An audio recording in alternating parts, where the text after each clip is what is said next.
There's a lot we can do in terms of maintaining healthy hair, but to clarify, I don't think that just doing these things may prevent all types of hair loss. So some of it is inflammation, autoimmune conditions, infections, genetics. But in terms of our daily lives, sure, there's a lot of changes we can make, and there are really some great treatments out there. Welcome to Health Matters, your weekly dose of the latest in health and wellness from New York-Presbyterian. I'm Courtney Allison.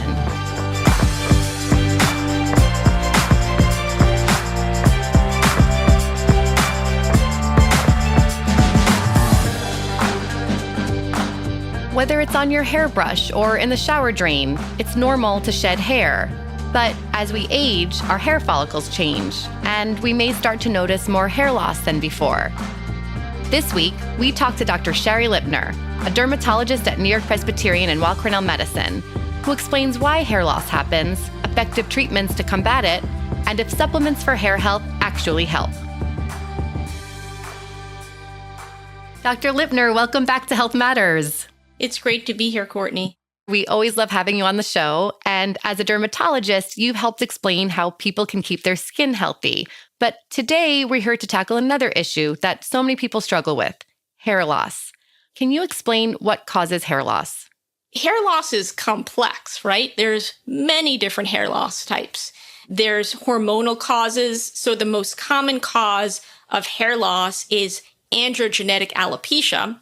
We think this is related to hormones, genetics, environment, and this affects 80% of men and 50% of women. But there's other types of hair loss. So telogen effluvium is a common type of hair loss that follows a stressful event. And this could be the death of a loved one. This can be hospitalization. This can be childbirth.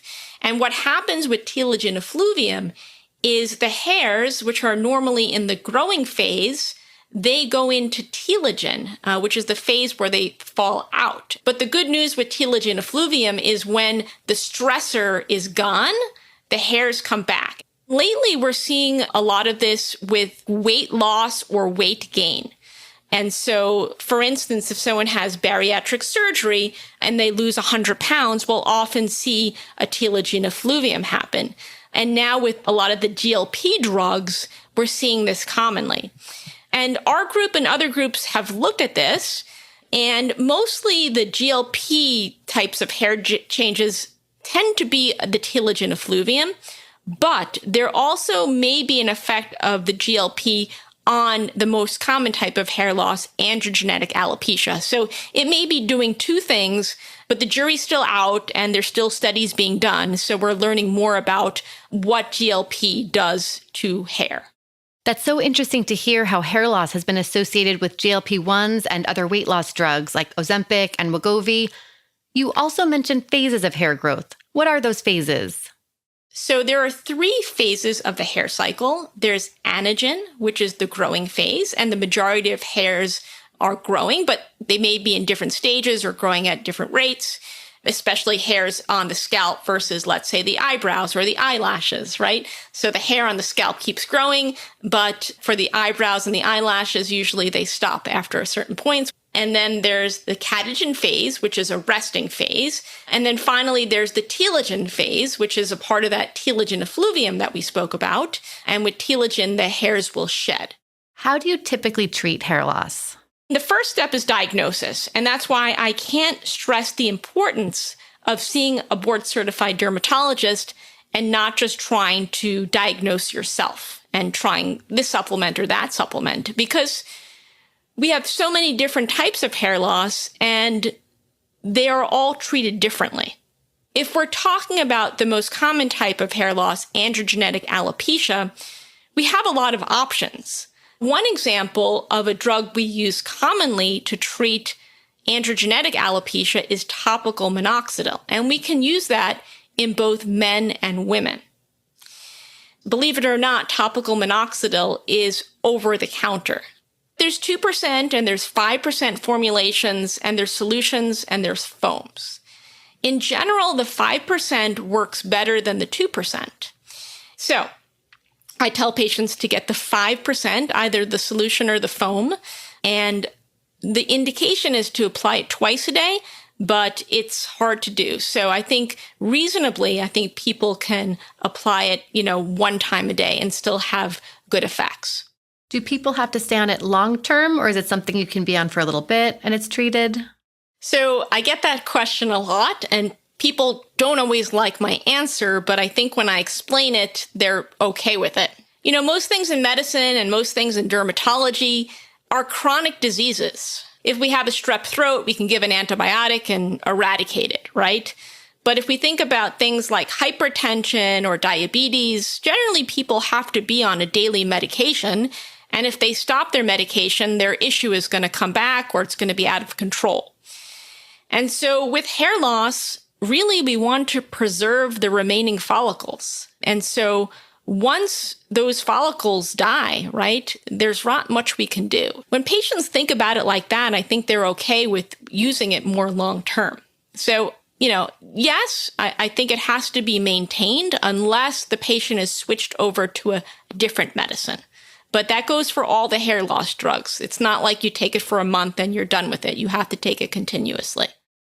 So it sounds like minoxidil is an effective medication for hair loss. And I know a ton of people who take supplements for hair, nail, and skin health. Are there any supplements that are actually medically proven to support hair health and growth? Probably one of the most common supplement out there is the supplement biotin. We don't synthesize biotin. However, we can get it from our normal diets. So things like meat, fish, eggs, nuts, dairy products, some vegetables. We can get plenty of biotin from that. So we don't really need to supplement it. When we really look at the data in terms of does biotin help hair, there's very few studies that looked at this. And in general, it did not show a benefit. And there have been 2 FDA warnings issued about biotin because biotin can interfere with lab tests and give false positives and false negatives. Yes, we talked a bit about biotin last time you were on the show, and the fact about how it can impact lab tests really stuck with me. Another supplement I've read about is pumpkin seed oil. Can you explain if pumpkin seed oil might support hair growth? Pumpkin seed oil is packed with vitamin E, omega-3 fatty acids, and linoleic acid. So because of that, it theoretically has anti-inflammatory and antioxidant properties. We also know that if there's too much of the hormone dihydrotestosterone, it can contribute to hair loss. And so there are some studies showing that pumpkin seed oil decreases these dihydrotestosterone levels, which could theoretically prevent hair loss and promote hair growth. And in this human study, they had 76 men with hair loss, and they either received a pumpkin seed oil capsule or a placebo capsule, and they saw that there was better hair growth in the group that had the pumpkin seed oil and better patient-reported satisfaction. There probably isn't enough data to support using pumpkin seed oil. There probably isn't a great harm in doing it, though, but I think better to see a board-certified dermatologist to get a diagnosis for your hair loss and then get an individualized treatment plan. Got it. Thank you for breaking down that study. So what about collagen? That's another one we hear a lot about. Collagen has been studied pretty well for skin aging, but in terms of studies for hair, there's not too many of them. And so just to give you a background, collagen is rich in amino acids, and it's essential for the production of keratin, which is a key structural protein in hair. And there's only one study that looked at this. And so in this study, they looked at patients with 2 types of hair loss. So hormonal type of hair loss, androgenetic alopecia, as well as a stress-induced hair loss, telogen effluvium. And they gave these people collagen, but they also gave them a whole series of other supplements such as taurine, cysteine, methionine, iron, and selenium. And these patients also got their regular treatments prescribed by the dermatologist. And there did seem to be some improvement with this concoction, including collagen, along with the other treatments. So again, it's not a very clean study. Probably this is not enough to go on for me to recommend it to my patients, but maybe. So we've talked a lot about how to treat hair health issues, and I'm curious how we can best take care of our hair and hopefully help prevent these issues before they occur. What are your best practices for maintaining healthy hair? There's a lot we can do in terms of maintaining healthy hair, but to clarify, I don't think that just doing these things may prevent all types of hair loss. So some of it is inflammation, autoimmune conditions, infections, genetics. But in terms of our daily lives, sure, there's a lot of changes we can make. There's a lot of practices we can follow. So for example, when we're getting out of the shower, you may have a tendency to really rub with the scalp to dry it off, but that's not necessarily the best thing for your hair. And so it may be better to wrap a towel around the hair to absorb the water, or let your hair air dry if you have time, or set the blower on a cooler setting rather than a hotter setting. If you are going to blow out your hair sometimes, limit it. Try not to do it more than once a week.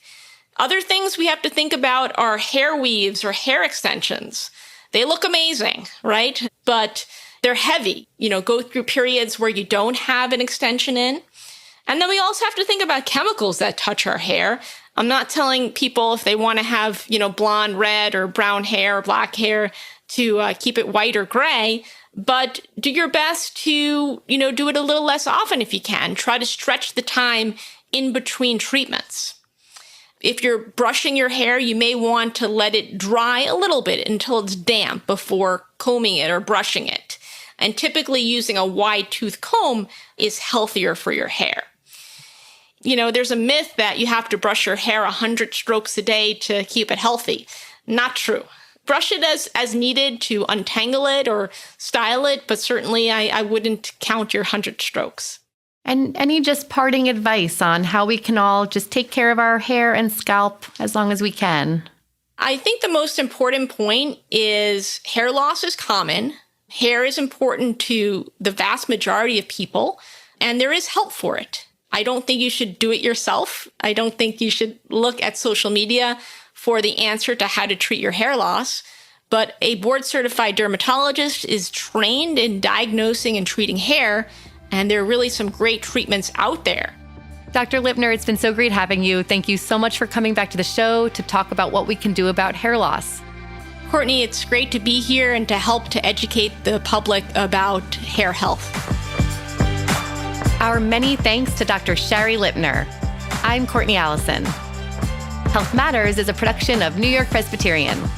The views shared on this podcast solely reflect the expertise and experience of our guests. To learn more about Dr. Lipner's work with patients, check out the show notes.